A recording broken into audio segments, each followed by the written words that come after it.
Hello hello hello.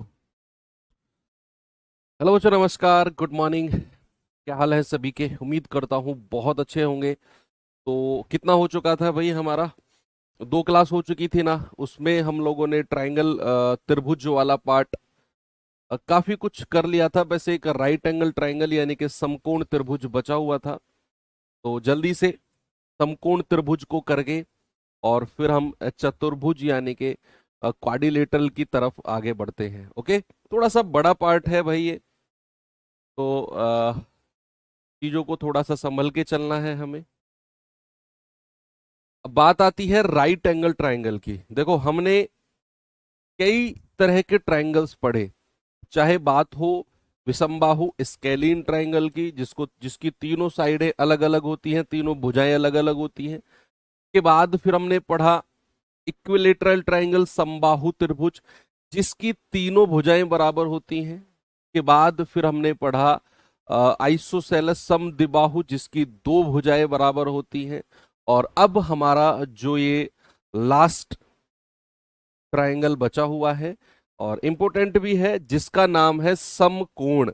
क्या है बच्चा? समकोण, राइट एंगल ट्रायंगल। बच्चा, राइट एंगल ट्रायंगल का मतलब वो होता है जिस भी त्रिभुज में एक कोण, जिस भी त्रिभुज में एक कोण यानी कि एक एंगल आपका 90 डिग्री का हो।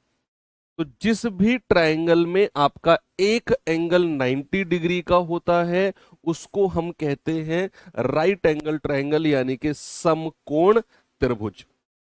अब ये दिखता कैसे है और क्या क्या इसके फॉर्मूलेज, क्या क्या इसकी प्रॉपर्टीज होती हैं, जरा उनके बारे में बात कर लेते हैं।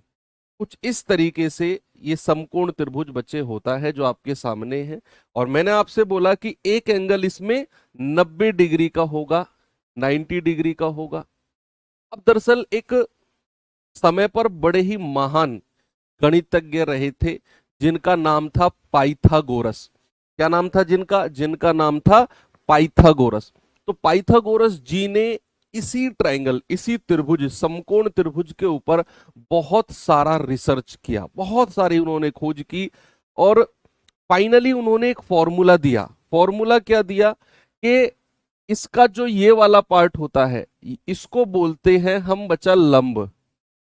क्या बोलते हैं? लंब, या फिर परपेंडिकुलर। परपेंडिकुलर, और इसको शॉर्ट फॉर्म में पी से हम डिनोट करेंगे। इसको बोलते हैं आधार। क्या बोलते हैं? आधार, जिसको इंग्लिश में क्या बोलते हैं? बेस। और शॉर्ट फॉर्म में हम बोलेंगे इसे बी। और इसको बोलते हैं बच्चा कर्ण। क्या बोलते हैं इसको? कर्ण। और इसको हाइपोटेनस। हाइपोटेनस, हाइपोटेन्यूज भी बोलते हैं। इसको शॉर्ट फॉर्म में हम बोलेंगे एच। ठीक है। तो पाइथागोरस बाबा ने, पाइथागोरस जी ने क्या हमें एक फॉर्मूला दिया कि किसी भी ट्रायंगल में, किसी भी राइट एंगल ट्रायंगल में, किसी भी समकोण त्रिभुज में जो लंब होता है, उसका अगर आप स्क्वायर करते हो प्लस जो आधार होता है उसका स्क्वायर करते हो, वो इक्वल टू होता है हाइपोटेनस यानी कि कर्ण के स्क्वायर के बराबर। ये बोला था किसने? पाइथागोरस ने। Pythagoras theorem, Pythagoras theorem. तो पाइथागोरस थ्योरम ने क्या बोला था कि लंब का स्क्वायर प्लस आधार का स्क्वायर बराबर होता है कर्ण यानी कि आपका हाइपोटेनस का स्क्वायर। तो और एक बात और, कि जो कर्ण होता है, पूरे त्रिभुज में जो कर्ण होता है, ये लॉन्गेस्ट साइड होती है। क्या होती है बच्चा? Longest side. हिंदी वाले बच्चे लिखेंगे सबसे बड़ी भुजा। इन तीनों भुजाओं में हमेशा जो कर्ण होगा, जो हाइपोटेनस होगा, वो सबसे बड़ी भुजा होगी। The longest side will be hypotenuse. ठीक है। इसको क्या बोलते हैं? अगर आप परपेंडिकुलर स्क्वायर प्लस बेस का स्क्वायर करते हो तो हाइपोटेनस के बराबर मिलता है। और इसको बोलते हैं पाइथागोरस थ्योरम, या फिर इसको थ्योरम को प्रमेय भी बोलते हैं। ठीक है। हिंदी वाले बच्चों ने इसको प्रमेय के रूप में पढ़ा होगा। ठीक है, थ्योरम कह दो या प्रमेय कह दो, एक ही बात है। तो बात समझ में आ गई। अब इस बात को अगर मैं थोड़ा सा और मॉडिफाई करके बोलूं कि अगर मैंने कोई तीन भुजा आपको दे दी और मैंने कहा बताओ ये राइट एंगल की साइड है या नहीं, तो आप क्या करेंगे? आप करेंगे, सपोज मैंने आपसे बोला कि 3, 4 एंड 5, मैंने आपसे क्या बोला? 3, 4 एंड 5। मैंने कहा बताओ ये हमारी राइट एंगल की साइड है या नहीं। तो आपको पता करना है ये फॉर्मूला लगाकर। अगर, और दूसरी बात, जो सबसे बड़ी भुजा होगी वो हमारी हाइपोटेनस यानी कि कर्ण होगी। तो 3, 4, 5 में सबसे बड़ी 5 को मैं मान लेता हूं हाइपोटेनस। अब 3 और 4 में से किसी को भी परपेंडिकुलर, किसी को भी बेस मान लो, कोई फर्क नहीं पड़ता है। किसी को भी लंब, किसी को भी आधार मान लो, कोई फर्क नहीं पड़ता है। इसको P मान लो, इसको B, या फिर इसको B मान लो, इसको P, कोई फर्क नहीं पड़ेगा बच्चा। बस ध्यान क्या रखना है, जो सबसे बड़ी भुजा है उसको कर्ण यानी कि हाइपोटेनस मानना है। अब बताओ क्या जो मैंने ये साइड, जो भुजा मैंने लिखी है 3, 4 एंड 5, क्या ये समकोण त्रिभुज की साइड है? यस और नो? तो आप कहेंगे सर 3 का स्क्वायर करते हैं प्लस 4 का स्क्वायर करते हैं, कितना आएगा? 9 प्लस 16, कितना आ गया? 25। और इधर हम 5 का स्क्वायर करते हैं, कितना आ गया? 25। भैया ये तो बराबर मिल गया। और वही हमसे बोला था कि अगर आप परपेंडिकुलर का स्क्वायर प्लस बेस का स्क्वायर करके जोड़ते हो तो वो हाइपोटेनस के स्क्वायर के बराबर मिलता है। आपने 3 का स्क्वायर प्लस 4 का स्क्वायर करके जोड़ा, 25 आया, तो वो 5 का स्क्वायर 25 के बराबर मिला। तो हम कहेंगे यस, ये 3, 4 एंड 5 हमारे समकोण त्रिभुज यानी का राइट एंगल ट्राइंगल की भुजा है। एक और एग्जांपल मैं आपसे पूछता हूं, जरा बताना मुझको। मैंने बोला कि 5, 12 और 13, जल्दी से मुझे बताओ क्या ये राइट एंगल ट्राइंगल की भुजा है? क्या ये समकोण त्रिभुज की साइड है? बच्चे बताएंगे जरा, फॉर्मूले में रख के बताना है सभी लोग।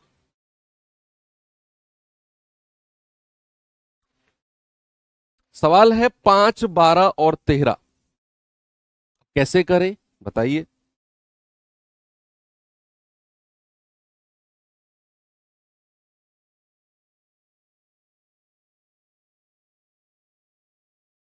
देखते हैं भाई, सबसे बड़ी भुजा को तो हाइपोटेनस मान लो, कर्ण मान लो।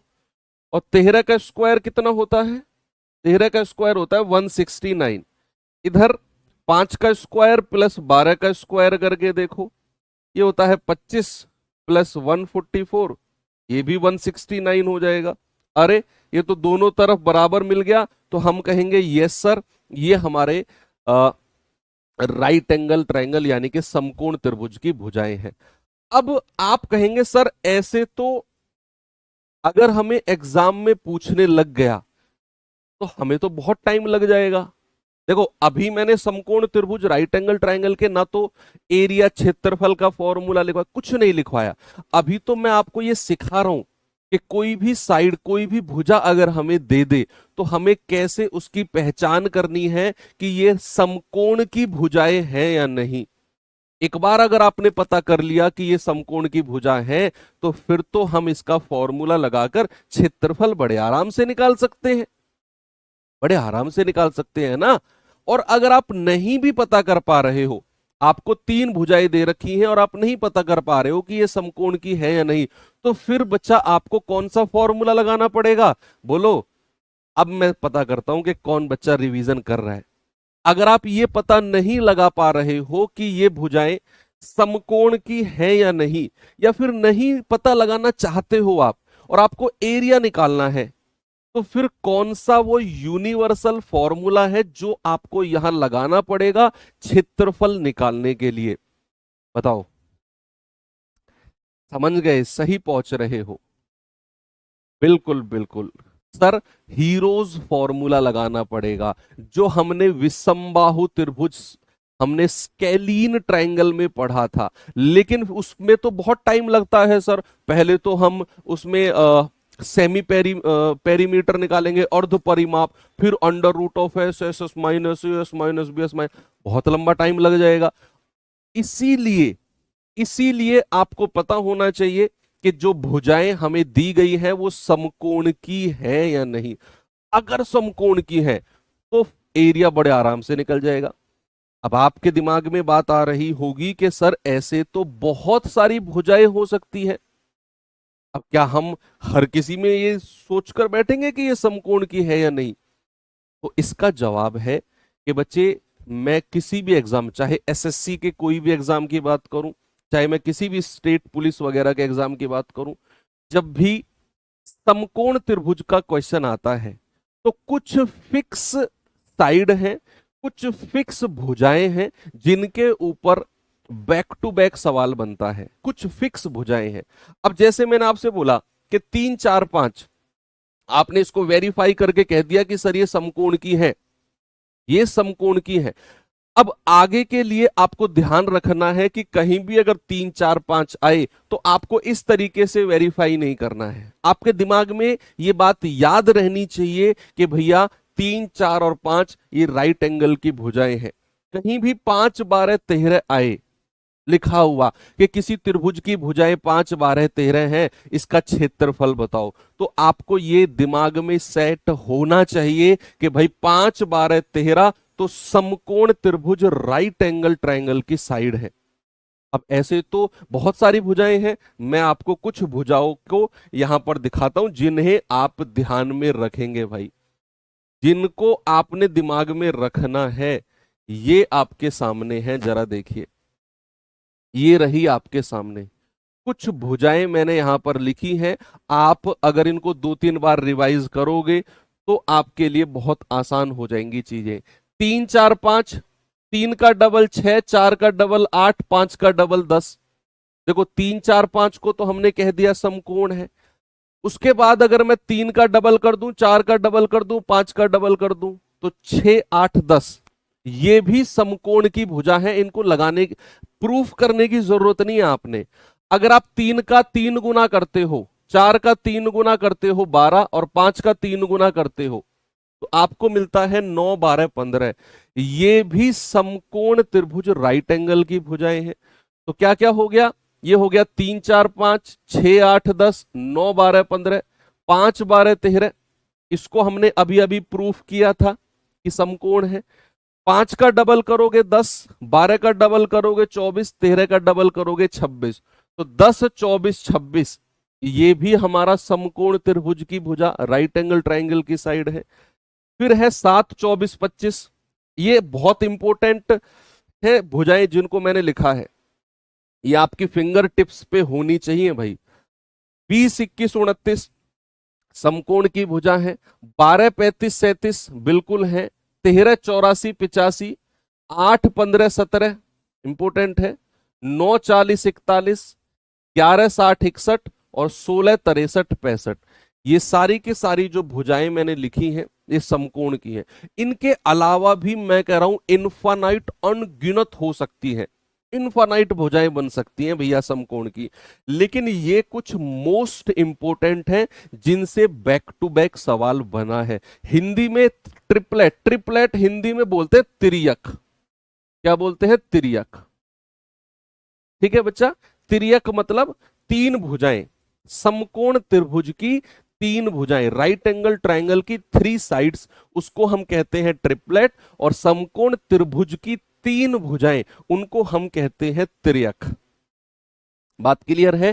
तो ये चीजें आपको दिमाग में रहेंगी ना। कहीं भी अगर इनमें से कोई साइड आपको दिख जाए किसी क्वेश्चन में, तो मैं आपको ये प्रूफ करके नहीं दिखाऊंगा P square plus B square बराबर एच स्क्वायर लगाकर कि भैया ये तो समकोण है। मैं आपसे बोलूंगा कि मैंने तिर्यक यानी कि ट्रिपलेट लिखवाए थे, उनमें देखो ये सारी की सारी साइड किसकी है? ये समकोण त्रिभुज यानी कि राइट एंगल ट्रायंगल की है, राइट एंगल ट्रायंगल की है। बात क्लियर है बच्चा? अब हम आगे बढ़ सकते हैं क्या? चलिए, ये तो अभी मैंने ये पहचानना सिखाया आपको कि भैया राइट एंगल ट्रायंगल को पहचानना कैसे है, उसकी साइड के अकॉर्डिंग। अब हम चलते हैं उसके फॉर्मूलेज की तरफ। सबसे पहला फॉर्मूला आता है बच्चा किसका, पेरीमीटर का। सपोज मैंने बोला ये P है, ये B है और ये H है, तो सबसे पहले आप मुझे बताओ इसका परिमाप क्या हो जाएगा, पेरीमीटर। भैया ये तो आपके दिलो दिमाग में अब छप चुका है कि पेरीमीटर का फॉर्मूला क्या होगा। दूसरा आता है इसका क्षेत्रफल, इंग्लिश में जिसको बोलते हैं एरिया। तो क्षेत्रफल का एरिया का फॉर्मूला क्या होगा बताइए। तीसरा आता है इसमें अंतःवृत्त की त्रिज्या, अंतःवृत्त की त्रिज्या, अंतःवृत्त की त्रिज्या जिसको शॉर्ट फॉर्म में आर और इंग्लिश में इन रेडियस बोलते हैं। फिर आता है आपका परिवृत्त की त्रिज्या, परिवृत्त की त्रिज्या जिसको हम कैपिटल आर कहते हैं, और ये होता है आपका सरकम रेडियस।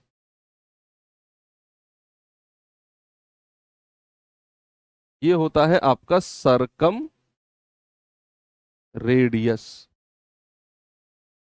सरकम रेडियस। ठीक है, तो ये कुछ फॉर्मूलेज, 4 फॉर्मूलेज हमें लिखने हैं भाई। सबसे पहले की अगर मैं बात करूं, परिमाप, तीनों भुजाओं को जोड़ दो, P plus B plus H। क्या बोला मैंने, P plus B plus H, perpendicular plus base plus hypotenuse, ये हो जाएगा आपका परिमाप। क्षेत्रफल होता है बच्चा 1/2 गुणा आधार गुणा आधार गुणा लंब। ठीक है, या फिर 1/2 गुणा P गुणा B, ये होता है इसका क्षेत्रफल का formula. Area of right angle triangle, समकोण त्रिभुज का क्षेत्रफल होता है 1/2 गुणा आधार गुणा लंब। क्लियर है, वेरी गुड। आगे अगर हम बात करते हैं भैया इसका अंतःवृत्त, अंतःवृत्त क्या होता है पहले मैं आपको दिखा देता हूं बनाकर। देखिए, एक ऐसा सर्कल जो इसकी तीनों भुजाओं को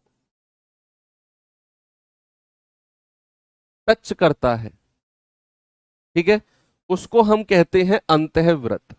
ये तीनों भुजाओं को अंदर की तरफ से टच करता है, उसको हम कहते हैं अंतःवृत्त। और भैया इसका एक केंद्र होगा और केंद्र से इसका एक रेडियस यानी कि त्रिज्या भी होगी, इसकी एक त्रिज्या भी होगी।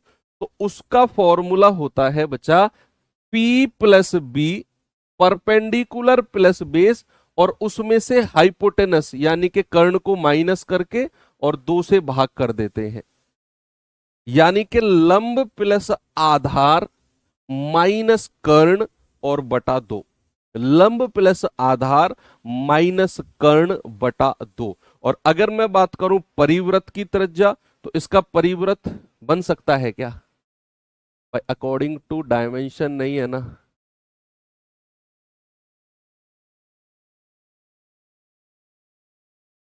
कुछ इस तरीके से इसका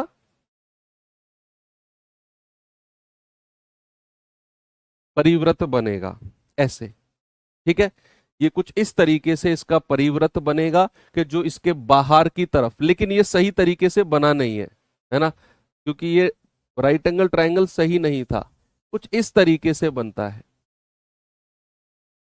ऐसे। अब भी नहीं बना, कुछ ऐसे बनेगा, है ना, कुछ इस तरीके, क्योंकि राइट एंगल ट्रायंगल थोड़ा सा हमने डायमेंशन से नहीं बनाया। तो इसका जो केंद्र होता है, इस परिवृत्त का जो केंद्र होता है वो हाइपोटेनस के ऊपर होता है, यानी कि कर्ण के ऊपर होता है इसका सेंटर परिवृत्त का।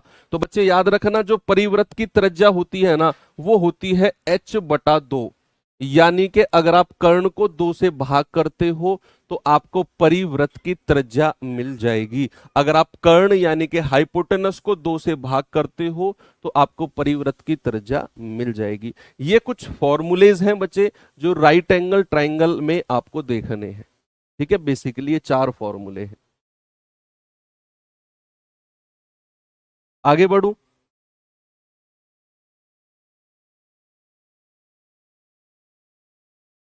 चलें आगे। पहले वृत्त बनाकर उसके अंदर त्रिभुज। हाँ मतलब अरे, अरे बाप रे, आप लोग तो पूरे पाइथागोरस ही बन गए यार। ठीक है ना?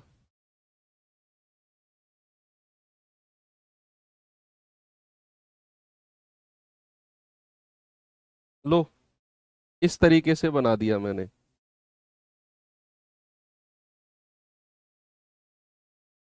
ये बन गया। ठीक है, तो ये 90 डिग्री का कोण है, ये परपेंडिकुलर है, ये बेस है और ये हाइपोटेनस है। इस तरीके से बनता है परिवृत्त। ओके, चलो कोई बात नहीं। आगे बढ़ते हैं अब कुछ फॉर्मूलेज की तरफ। आपको याद होगा, अगर आप पीडीएफ पढ़ते होंगे तो मैं पीडीएफ में आपको प्रॉपर तरीके से फॉर्मूलेज बढ़िया फॉर्मेट में प्रोवाइड भी करा रहा हूं, अगर आप पीडीएफ ओपन करते हैं तो। जैसे मैंने इस तरीके से फॉर्मूला आपको देता हूं मैं, ये सब, ये सब आपको दिख जाएंगे है ना वहां पर। चलिए, सवाल क्या है, ये आ जाइए। देखो, समकोण त्रिभुज में जो सबसे बड़ी बात है ना, आपको ट्रिपलेट, त्रियक सारे फिंगर टिप्स पे होने चाहिए। अगर आपको फिंगर टिप्स पे त्रियक यानी कि ट्रिपलेट नहीं है याद, तो फिर चीजें बेकार हैं। राइट एंगल ट्रायंगल में फिर बहुत सारा टाइम आपको लगने वाला है सॉल्व करने में। सवाल कह रहा है, यदि समकोण त्रिभुज की सबसे लंबी भुजा 17 है। सबसे लंबी भुजा, किसी भी समकोण त्रिभुज में सबसे लंबी भुजा क्या होती है, बोलो? कर्ण, हाइपोटेनस होती है। और अगर उसने बोल दिया सबसे लंबी भुजा 17 है और ऊंचाई इसकी 15 है, तो बताइए क्षेत्रफल क्या होगा।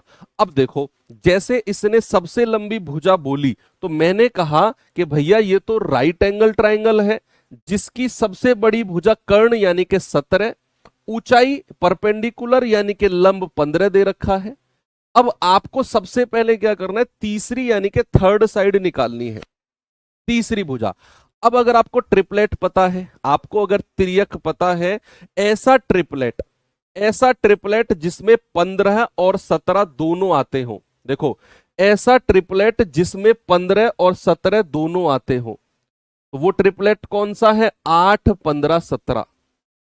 ऐसा ट्रिपलेट जिसमें 15 और 17 दोनों आते हो, तो वो होता है सर 8, 15, 17। और अगर आपको ट्रिपलेट नहीं पता या दिमाग में नहीं आ रहा है, तो फिर आपको यहां पाइथागोरस थ्योरम लगा के ये निकालना पड़ेगा कि भैया 15 का स्क्वायर प्लस बी स्क्वायर बराबर 17 का square, perpendicular square plus base square बराबर हाइपोटेनस यानी कि कर्ण का स्क्वायर।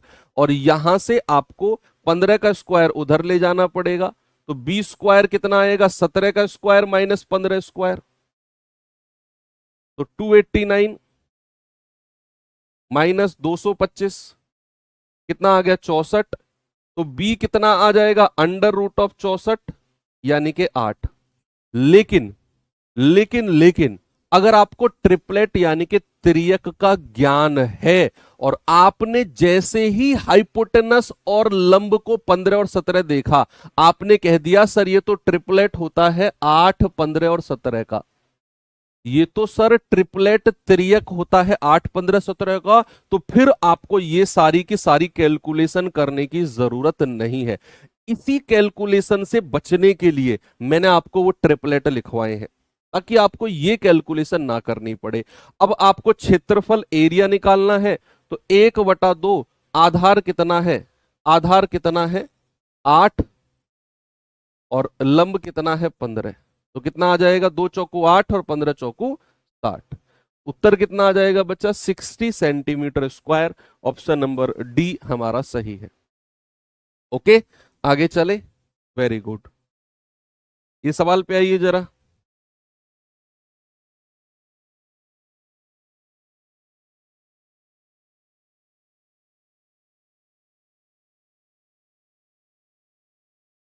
बताओ भाई, बताओ जल्दी से।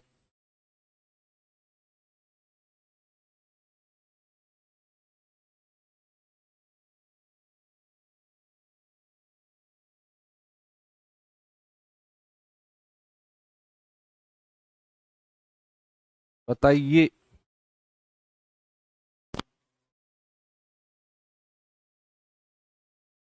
सवाल है उस समकोण त्रिभुज के क्षेत्रफल की गणना करो।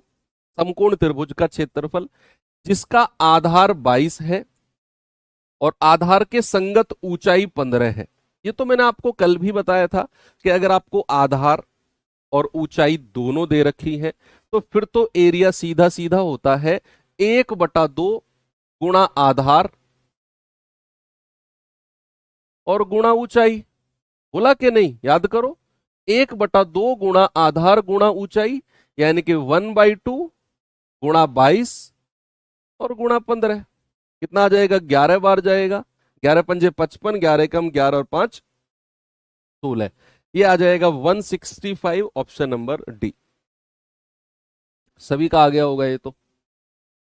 ओके, आगे बढ़ू।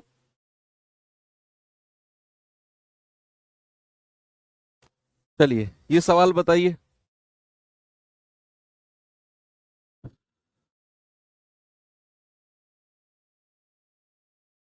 यहां बात हो रही है समद्विबाहु समकोण त्रिभुज। समद्विबाहु समकोण त्रिभुज। देखो दोनों ट्रायंगल एक साथ आ गए। समद्विबाहु का मतलब क्या होता है? ऐसा ट्रायंगल जिसमें दो भुजा बराबर की होती है उसको क्या कहते हैं? आइसोसेलस। और समकोण का मतलब क्या है? ऐसा ट्रायंगल जिसमें एक एंगल 90 डिग्री का हो।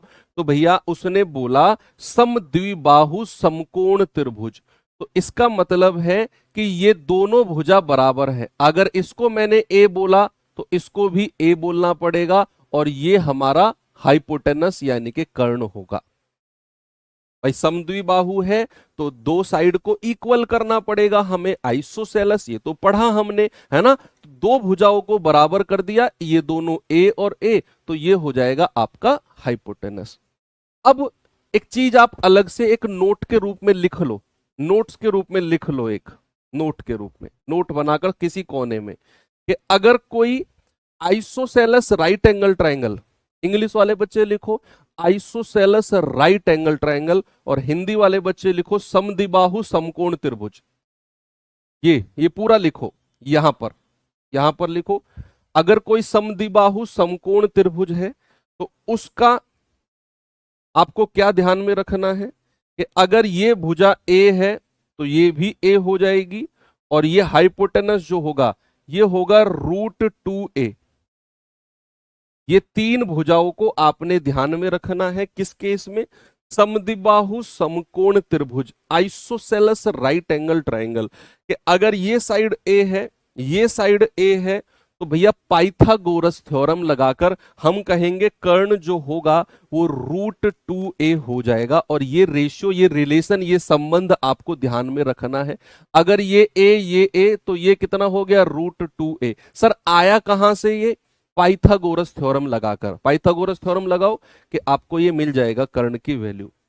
अब उसने कहा क्षेत्रफल 81 है, तो 1/2 गुणा ए बराबर कितना है? 81। ये दो उधर चला जाएगा तो ए स्क्वायर कितना आ गया? 81 गुणा 2, है ना, दो उधर जाकर मल्टीप्लाई हो गया। तो ए कितना आ गया? √81 गुणा 2। अब देखो मैंने 81 को 2 से मल्टीप्लाई नहीं किया, मैं इसको 81 को 2 से मल्टीप्लाई करके 162 लिख सकता हूं, नहीं किया। क्यों? क्योंकि मुझे पता है कि जब ये अंडर रूट होगा तो 81 एक परफेक्ट स्क्वायर, एक पूर्ण वर्ग संख्या है, एक परफेक्ट स्क्वायर नंबर है जो कि हमें 9 यानी कि 9 देगा, और ये दो अंदर ही रह जाएगा। तो ए की वैल्यू कितनी मिल गई? 9√2। कितनी मिल गई? 9√2। आपसे उसने बोला है कर्ण की लंबाई। भैया कर्ण को तो मैंने क्या बोल दिया? √2a। तो √2 और 9√2। अब √2 गुणा √2 क्या हो जाएगा? 2। तो ये आ गया 18। तो कर्ण कितना आ गया बच्चा? कर्ण आ गया 18 सेंटीमीटर। आपको ये चीज ध्यान में रखनी है। Isosceles right angle triangle question बनता है, सवाल बनता है भैया इससे। एक और सवाल देखिए जरा, बताओ इसका जवाब।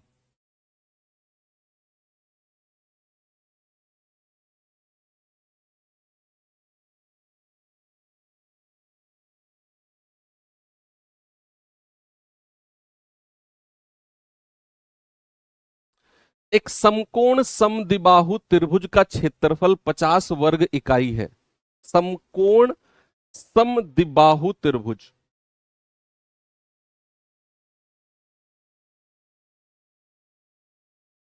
एक समकोण समद्विबाहु त्रिभुज का क्षेत्रफल 50 वर्ग इकाई है, कर्ण की लंबाई। अब उसने वही बोल दिया समकोण समद्विबाहु, यानी कि आइसोसेलस राइट एंगल। और उसमें तो आप जानते हैं अगर ये भुजा ए है, ये ए है, तो ये क्या हो जाएगी, √2a।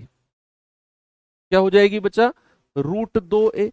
अब आपको एरिया दिया हुआ है 1/2 गुणा ए, भाई लंब गुणा आधार बराबर 50। ये 2 की मल्टीप्लाई उधर कर दो तो ए स्क्वायर कितना आ गया, 100। तो ए कितना आ जाएगा, √100। तो ये आ जाएगा 10। अब ए की वैल्यू 10 है तो हाइपोटेनस कितना है, √2 गुणा 10, भाई √2a होता है ना, तो ये आ जाएगा 10√2। क्या आपका जवाब 10√2? इसको 10√2 कर देना। ऑप्शन नंबर सी, किसी को भी कर दो, ए को कर दो या सी को कर दो, कोई फर्क नहीं पड़ता है। कितना हो जाएगा, 10√2। ऑप्शन नंबर सी को हम 10√2 बना देते हैं। ठीक है बच्चा, वेरी गुड, बहुत अच्छे। एक सवाल और देता हूं आपको दिमाग लगाने के लिए, फिर हम आगे बढ़ते हैं। ये सवाल और देखिए, करिए इसे।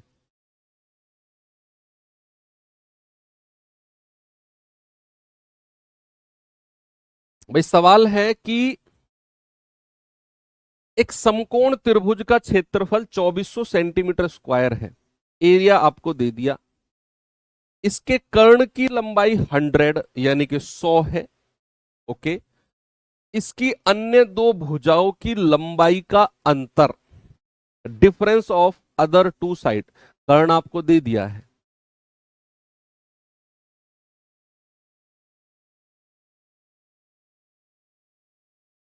बताइए।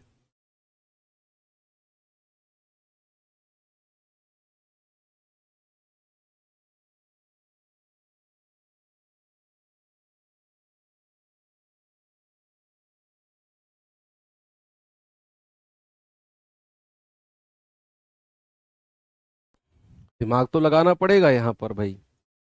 भाई यहां पर समकोण त्रिभुज है हमारे पास, कोई कोई हमारे पास राइट एंगल ट्राइंगल है, ये रहा। अब कह रहा है इसका एरिया, ये परपेंडिकुलर है, ये बेस है और ये हाइपोटेनस है। इसकी वैल्यू हमें 100 उसने फिक्स कर दी। कर्ण की लंबाई कितनी है, 100। ओके, अगर मैं कहूं कर्ण अगर 100 है तो क्या P square plus B square बराबर 100 स्क्वायर होगा? भाई क्या perpendicular square plus base square बराबर 100 स्क्वायर होगा? बिल्कुल होगा। क्षेत्रफल 2400 दे रखा है, तो क्या क्षेत्रफल 1/2 गुणा पी गुणा बी बराबर 2400 है। ये 2 की मल्टीप्लाई उधर कर दो तो P गुणा बी कितना हो जाएगा, 4800। और ये 10,000 होता है, 100 का स्क्वायर कितना होगा, 10,000। अब आपके पास P गुणा बी आ गया, आपके पास P square plus B square आ गया। क्या इसमें हम कोई दिमाग लगा सकते हैं? देखो, या तो हम ऐसी कोई दो संख्या सोचे कि जिनको मल्टीप्लाई करने पर 4800 आए और जिनका स्क्वायर करके मैं जोड़ूं तो 10,000 आए, या तो मैं अपने दिमाग से ऐसी कोई संख्या सोचूं, ऐसी कोई संख्या सोचना पड़ेगा, या फिर मुझे पता है a प्लस बी का होल स्क्वायर यानी कि p प्लस बी का होल स्क्वायर कितना होता है, ये होता है p square plus B square plus का 2ab 2pb, यही होता है ना, p square plus B square plus का 2pb। ओके, तो यहां पर p plus P square plus B square कितना दे रखा है, 10,000 प्लस 48 दूनी 96, तो है ना, तो ये हो जाएगा आपका 19,600 P square plus B square. और यहां से p प्लस बी कितना हो जाएगा भाई, उधर अंडर रूट करना पड़ेगा 19,600 का, है ना। तो ये 2 जीरो का 1 जीरो बाहर आ जाएगा और 196 का होता है 14, तो यानी कि p प्लस बी कितना आ गया हमारे पास 140। परपेंडिकुलर प्लस बेस दोनों को मिलाकर कितना मिल गया 140। एक बार तो आपने कौन सा फॉर्मूला लगाया, p प्लस बी का होल स्क्वायर। एक बार आप लगा दो p minus B, A minus B का होल स्क्वायर। तो a माइनस बी का होल स्क्वायर लगाते हैं तो p square plus B square minus 2pb, और ये तो हमें 10,000 दिया हुआ है भाई, और 2pb यानी कि 2 गुणा 4800 यानी कि 9600, तो ये कितना आ जाएगा 400। तो p माइनस बी कितना आ गया under root of 400, that is 20। और आपसे उसने अंतर ही पूछा है ना, तो फिर हमें ये वाला लगाने की जरूरत नहीं थी, हमें योग वाला लगाने की जरूरत नहीं थी, हम सीधा अंतर वाला लगा सकते थे। ये हमने गलत निकाल दिया। फिर अगर वो अलग अलग वैल्यूज पूछता, लंबाई की अलग, चौड़ाई की, सॉरी लंब की अलग और आधार की अलग, तो फिर हम ये वाला लगाते, ये वाला लगाते, ये वाला लगाते, फिर वैल्यू निकालते। लेकिन उसने हमसे अंतर पूछा है, उसने हमसे क्या पूछा, भुजाओं का अंतर। तो हम p माइनस बी का फॉर्मूला लगाएंगे और वो हमें कितना मिल जाएगा, वो हमें 20 मिल जाएगा। यानी कि आपको ये लगाना है, ये लगाना है, और फिर सीधा a माइनस बी का होल स्क्वायर लगा देना है। ठीक है, a माइनस बी का होल स्क्वायर लगा देना है। सर प्रज्ञान बैच में गणित की क्लास आपकी रहेगी क्या? कौन सा प्रज्ञान बैच भाई, कौन से कोर्स के लिए है पता नहीं। ठीक है, तो कितना आ गया p माइनस बी आपका 20। आगे बढ़े,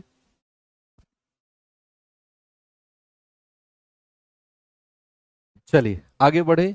हाँ, अगर आप ये नहीं करना चाहते तो फिर आपको हिट एंड ट्रायल लगाकर वैल्यूज को सोचना पड़ेगा भाई, फिर आपको हिट एंड ट्रायल लगाकर वैल्यूज को सोचना पड़ेगा।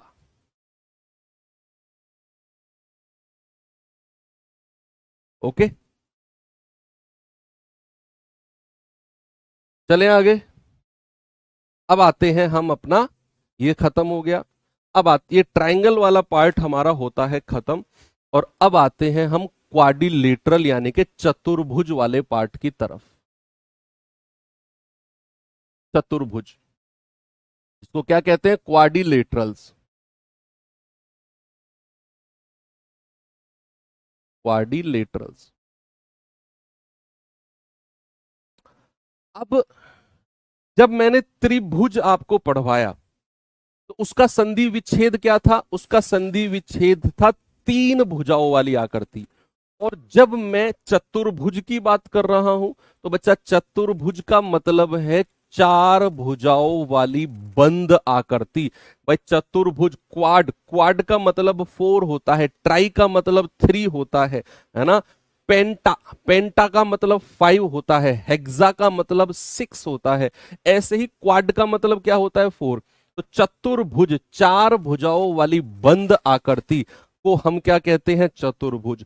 अब वो आकृति आपका आयत भी हो सकती है, जिसको हम क्या कहते हैं, रेक्टेंगल, जिसे जो हमें पढ़ना है। या फिर मैं कोई भी 4 भुजाओं वाली आकृति आपको पहले दिखा दूं, भाई वो आकृति आपका ऐसे भी हो सकती है, वो आकृति आपका ऐसे भी हो सकती है, वो आकृति आपका ऐसे भी हो सकती है, वो आकृति आपका ऐसे भी हो सकती है, वो आपका ऐसे भी हो सकती है ना। तो ये कुछ इस तरह की आकृति आपके सामने है, और इन्हीं 5 आकृतियों को हमें बेसिकली पढ़ना है, इन्हीं 5 आकृतियों को। ठीक है, कौन कौन सी है ये, अगर ये लंबाई है तो ये चौड़ाई है, और ये चौड़ाई आमने सामने वाली भुजा बराबर होती है, ये लंबाई है। इसको हम कहते हैं रेक्टेंगल, हिंदी में कहते हैं आयत। अगर किसी की चारों भुजाएं बराबर हो जाएं, चारों भुजाएं बराबर हो जाएं, उसको हम कहते हैं स्क्वायर यानी कि वर्ग। अगर ये आमने सामने वाली भुजा पैरेलल यानी कि समांतर रेल की पटरियों की तरह हो जाए, उसको हम कहते हैं समलंब, ट्रेपीजियम। इंग्लिश वाले बच्चे लिखते जाएं ट्रेपीजियम। अगर ये आमने सामने वाली भुजा रेल की पटरियां की तरह समांतर हो जाए, ये इसके समांतर, ये इसके समांतर, तो इसको कहते हैं समांतर चतुर्भुज। इंग्लिश में क्या कहेंगे? पैरेललोग्राम। क्या कहेंगे? पैरेललोग्राम। और अगर चारों भुजाएं बराबर हैं, देखो इसको लंबाई और ये लंबाई, ये चौड़ाई, ये चौड़ाई, अगर चारों भुजाएं बराबर हैं, बस ये एंगल देखो है तो यहां भी चारों भुजाएं बराबर, लेकिन यहां एंगल 90 डिग्री का है, यहां क्या है? 90 डिग्री। यहां 90 डिग्री का नहीं है, तो इसको हम क्या कहेंगे? इसको कहेंगे रोम्बस, यानी कि रोम्बस को हिंदी में क्या कहते हैं? समचतुर्भुज। समचतुर्भुज। एक एक करके भी पढ़ेंगे हम इनको, अभी तो मैंने जस्ट आकृतियों से आपको दिखाया है, इनको वन बाय वन भी हमें पढ़ना है। ओके, सबसे ज्यादा मेन इंपॉर्टेंट है आपके ये दोनों, आयत और वर्ग। ओके, तो सबसे पहले हम स्टार्ट करते हैं बच्चा किससे? आयत से। आयत, जिसको हम क्या कहते हैं? रेक्टेंगल। फॉर्मूलेज थोड़े से ज्यादा है, ठीक है भाई। जैसे हमने उसमें पढ़े थे ना इक्विलेटरल ट्रायंगल में, फॉर्मूलेज की संख्या थोड़ी सी ज्यादा, तो इसमें भी थोड़ी सी ज्यादा है, वर्ग में भी थोड़े से ज्यादा फॉर्मूले हैं दोनों में। अब आयत क्या होता है? अभी अभी मैंने आपको बना के दिखाया। अगर मैं ये आकृति कुछ इस तरीके से बना दूं, जिसका प्रत्येक एंगल कितने डिग्री का? 90 डिग्री का होता है। हर एंगल इसका कितने का होता है? 90 डिग्री का होता है। ये भुजा होती है जिसको एल बोलते हैं, और एल का मतलब होता है लेंथ। क्या होता है? लेंथ। और हिंदी में क्या बोलते हैं इसको? लंबाई। और आमने सामने वाली भुजा बराबर होती है, ये एल है तो ये भी एल। ये होता है B, B for breadth. B for breadth, और हिंदी में क्या कहते हैं? चौड़ाई। और आमने सामने वाली भुजा बराबर होती है, अगर ये बी है तो ये भी आपका बी हो जाएगा। ओके, अब इसमें एक नई चीज का इंट्रोडक्शन होता है बच्चा। नई चीज का इंट्रोडक्शन मतलब कि अगर मैं एक कोने से दूसरे कोने को आपस में मिला दूं, मैंने क्या किया? मैंने एक कॉर्नर को दूसरे कॉर्नर से मिला दिया, तो ये एक नई चीज यहां पर बनी, जिसको हम क्या कहते हैं? जिसको हम कहते हैं बच्चा विकर्ण। क्या कहते हैं? विकर्ण, या इंग्लिश में क्या कहते हैं? डायगोनल। डायगोनल, ठीक है। और शॉर्ट फॉर्म में हम इसको डी से डिनोट करेंगे। अगर मैं किसी भी चतुर्भुज में एक कॉर्नर को दूसरे कॉर्नर से मिला दूं, तो उसको हम क्या कहेंगे? उसको हम कहेंगे विकर्ण, यानी कि डायगोनल। अब वो इस तरह भी हो सकता है और वो इस तरह भी हो सकता है।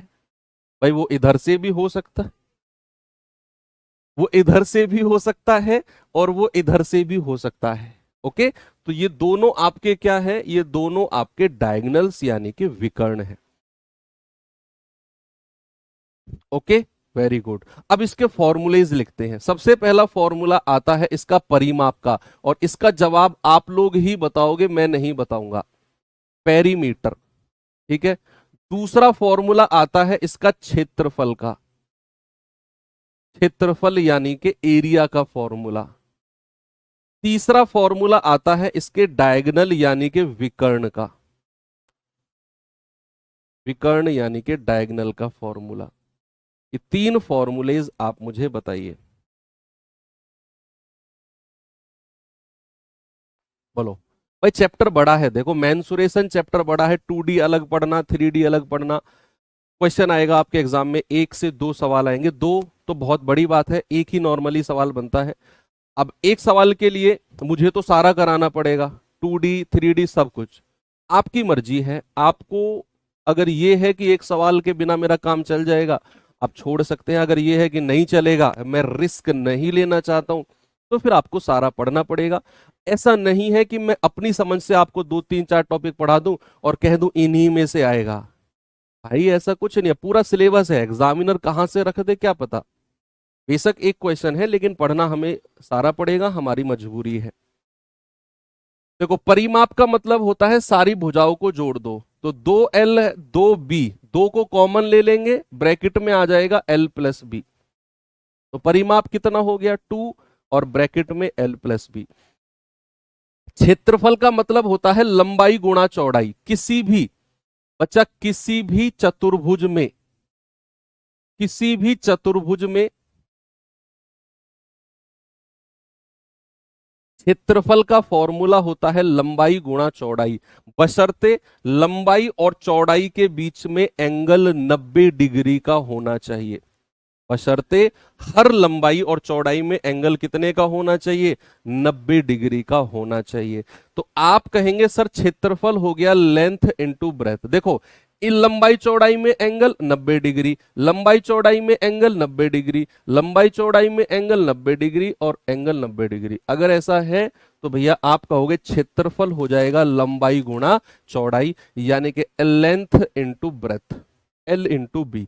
विकर्ण की अगर मैं बात करूं तो ये विकर्ण, ये डायगोनल है, ये चौड़ाई है, ये लंबाई है। मैं इस वाले पार्ट को अलग लिख रहा हूं, ये विकर्ण डायगोनल है ये वाला, ये 90 डिग्री का एंगल है। क्या पाइथागोरस थ्योरम नहीं लगेगी यहां पर? क्या मैं पाइथागोरस थ्योरम लगा सकता हूं? ये लंबाई है, ये चौड़ाई है, ये एंगल 90 डिग्री है, और ये जो विकर्ण डायगोनल है ये हाइपोटेनस का काम करेगा, कर्ण का काम करेगा।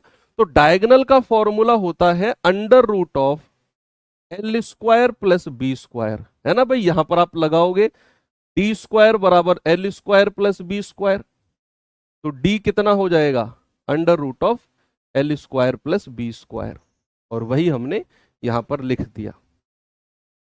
ओके, तो बेसिकली ये तीन फॉर्मूले आपके यहां पर बनते हैं, किसमें, आयत में।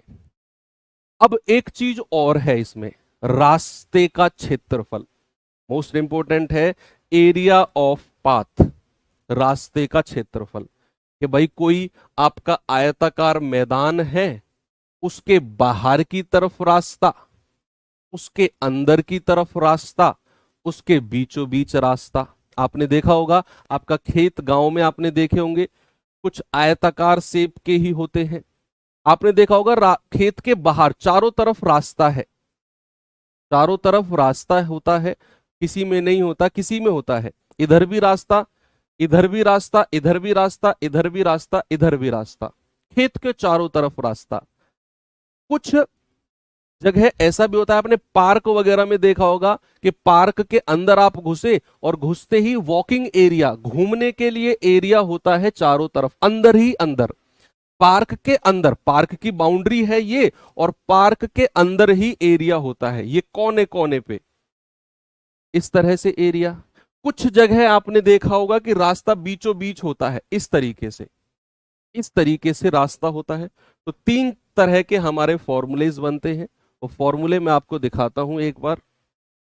ये मैंने लिखा हुआ है ना, इसमें आपका टाइम वेस्ट मैं ज्यादा नहीं कराऊंगा, जो चीज ऑलरेडी लिखी हुई है। जैसे ये रहा, इसको देखिए आप, आयत के रास्ते का क्षेत्रफल, आराम से देखो, आयत के रास्ते का क्षेत्रफल। अगर ये आयत हमारा है, ये अंदर वाला, ये अंदर वाला आयत अगर हमारा है, ये वाला, ये आयत है जिसकी लंबाई है और जिसकी चौड़ाई है, ओके। और ये x क्या है जी, कोई बताएगा मुझे x क्या है? x है हमारा रास्ते की चौड़ाई। What is the value of x, what is the meaning of x? x का मतलब क्या है? x का मतलब है रास्ते की चौड़ाई, रास्ते की चौड़ाई।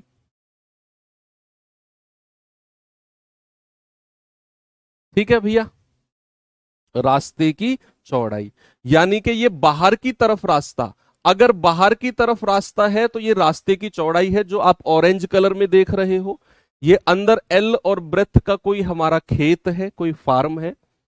तो रास्ते का क्षेत्रफल होता है 2x, क्या होता है 2x, L plus B plus का 2x, 2x L plus B plus का 2x, ये आपको याद रखना है।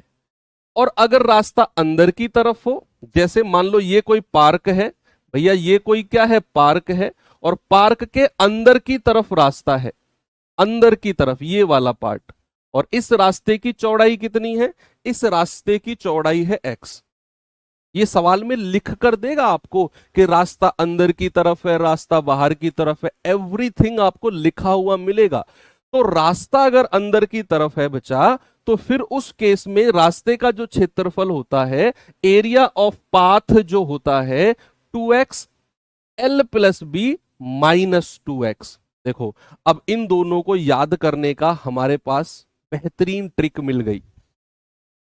आपको किसी एक को याद करना है, आपको कोई एक याद करना है कि भैया बाहर की तरफ अगर रास्ता है, पाथ आउटसाइड, इंग्लिश वाले बच्चे पाथ आउटसाइड है, तो क्षेत्रफल का फॉर्मूला होगा 2x L plus B plus का 2x, बस ये लास्ट में चेंज है प्लस 2x। और अगर अंदर की तरफ रास्ता है तो 2x L plus B same वही चीज, लेकिन अगर रास्ता अंदर की तरफ है तो माइनस का 2x। अगर रास्ता अंदर की तरफ है तो माइनस का 2x, और अगर रास्ता बाहर की तरफ है तो प्लस का 2x। और अगर रास्ता बीचों बीच है, जैसे ये आप देख पा रहे हो, व्हाट इज x? x का मतलब क्या है? रास्ते की चौड़ाई। ये चौड़ाई, ये रास्ते की चौड़ाई, ये चौड़ाई, ये है x की वैल्यू। तो रास्ते का क्षेत्रफल क्या होगा? रास्ते का क्षेत्रफल होगा बचा x और L plus B minus X. X L plus B minus X, ये 2 हट जाएगा, ये 2 हट जाएगा, बस ये ध्यान में रखना है आपने। ओके, अगर रास्ता बाहर की तरफ है तो 2x L plus B plus का 2x, रास्ता अंदर की तरफ है तो 2x L plus B minus का 2x, और अगर रास्ता बीचों बीच है तो x L plus B minus X. ये याद तो चीजें करनी पड़ेंगी आपको, ठीक है बच्चा?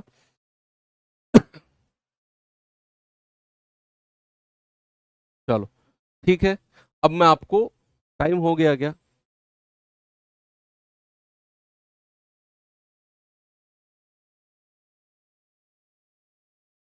चलो टाइम हो गया तो फिर,